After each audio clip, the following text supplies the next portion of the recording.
सारे काम भगवान करेगा ऐसा सोच के मत बैठो। भगवान के मात्र 6 ही काम है, बाकी सब तुम्हारा है। जन्म मरण हानि लाभ, जीवन मरण यश अपयश, ये 6 काम भगवान के, बाकी सब तुम्हें ही करना पड़ेगा। हानि ना हो ये तुम्हें सोचना पड़ेगा।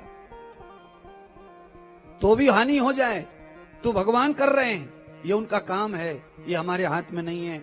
ऐसा सोच के पुरुषार्थ करते रहो, लगे रहो। जन्म मरण ना मरे हम, इसका चिंतन करो और इसका रुकावट करो, नियोजन करो।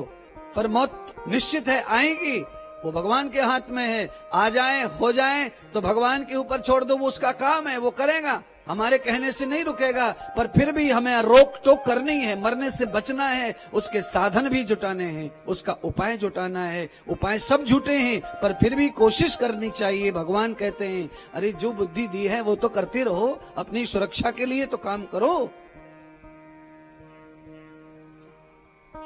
मौत के ऊपर ढक्कन नहीं है।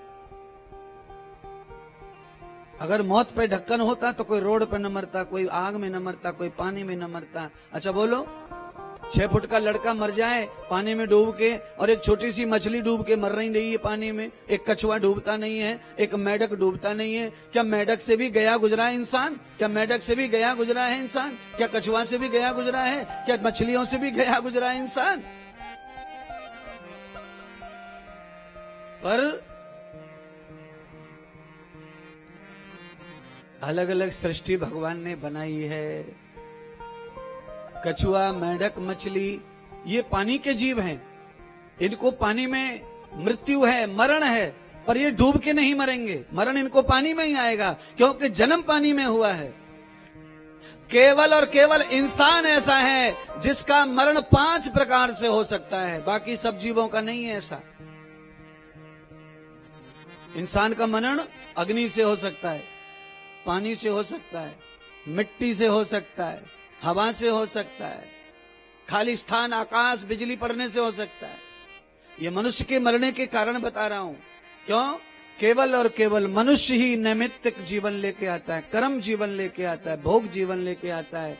जीवन में प्रमोशन, डेमोशन, उन्नति, अवनति, नाश, अविनाश, ये मनुष्य के साथ जुड़ा है और किसी जीव के साथ नहीं जुड़ा है। ये पांडाल मनुष्य के लिए पड़ता है और किसी जीव के लिए नहीं पड़ता है। ये कथा मनुष्य के लिए रची गई है और किसी जीव के लिए रची नहीं गई है। पर जिससे सारे जीवों को लाभ प्राप्त होता हो वो सत्कर्म है। ये कथा सारे जीवों को, पेड़ को, पौधों को, हवा को, सबको पवित्र करती है, सबका उद्धार करती है, सबका कल्याण करती है।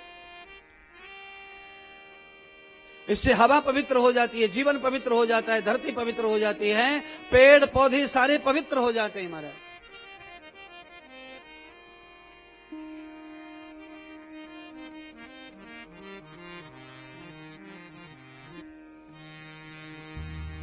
वृंदावन में 2 फरवरी को जन्मदिन में आने वाले लोगों ने टिकट किया है रेलवे का, उनसे हम माफी मांगते हैं। वो अपना टिकट कैंसिल करके अब महाराष्ट्र में आएंगे सब लोग और महाराष्ट्र में आकर आनंद लेंगे। क्योंकि बड़े दिन हो गए महाराज। 19वें यज्ञ के बाद में महाराष्ट्र आश्रम पर एकदम गुरु पूर्णिमा जन्मदिन कभी हुआ नहीं, भव्य आयोजन। तो वृंदावन में तो लगातार शिवरात्रि है, होली है, एक ही महीने में 2-2 कार्यक्रम हैं। तो थोड़ा भक्तों की पीड़ा को देखते हुए महाराष्ट्र में कार्यक्रम का बदलाव हुआ है, परिवर्तन हुआ है। आज के ये कथा के बाद, गाड़ोदा कथा के बाद में सीधा कथा आश्रम पर प्रारंभ होगी। 51 कुंडीय महालक्ष्मी यज्ञ भी वहां पर किया जा रहा है, जो कि शर्मा जी ने आपको सूचना दी। कथा के माध्यम से, टीवी के माध्यम से मैं भी सूचना दे रहा हूं सबको। आप सब लोग जो है नाराज ना हो, आपको अवसर है, मौका है। शिवरात्रि 10 दिन बाद ही आ जाएगी जन्मदिन के। 10 तारीख फरवरी से शिवरात्रि की कथा है वृंदावन में। 2 फरवरी तक कथा चलेगी, 8 ही दिन बचते हैं। उसके बाद वृंदावन में कथा है, फिर 10 दिन के बाद फिर होली की कथा है।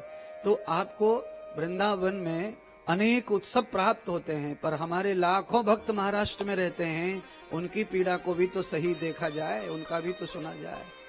है बहुत बुजुर्ग भक्त हैं हमारे, आज से 27 साल पहले 25 साल पहले दीक्षा दी है। उस समय 45-50 के उम्र के जो लोग थे वो तो 70 के हो गए। वो नहीं जम रहा आना वृंदावन, तो आखिरी जीवन चल रहा है, बुढ़ापा है, तो सबको आनंद प्राप्त हो वहाँ। और गाड़ोदा भी हमारा जो है सबको आनंद के लिए गाड़ोदा की कथा हो रही है, यहाँ भी सब लोग आ जाएंगे और यहाँ से कुछ शेष रह जाएगा, तो कुछ बातें आश्रम की कथा में सुनाई जाएंगी।